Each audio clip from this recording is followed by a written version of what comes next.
রাহি এত সহজে হেরে যাওয়ার মেয়ে নয়।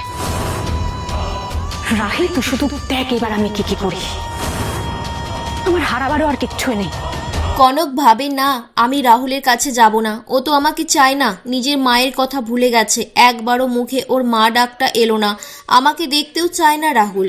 দুদিনের চেনা একটা মেয়ে, ওর নামটাই মুখে এলো, এভাবেই তাহলে সব কিছু বদলে যায়। রাহি বলে, রাহুল তুমি তাড়াতাড়ি সুস্থ হয়ে ওঠো, সবাই যে তোমাকে দেখবে বলে অপেক্ষায় দাঁড়িয়ে আছে। অনি বলে, মা দাদাইয়ের এখন কি অবস্থা? কনক বলে, আমি এখন বাড়ি যাচ্ছি, সব কিছু মিটে গেলে তোরা চলে আসিস। রাজীব বাবু বলে, তুমি এমন কথা বলছো কেন? তোমার কি হয়েছে? এভাবে কথা বলার মানেটা কি কনক?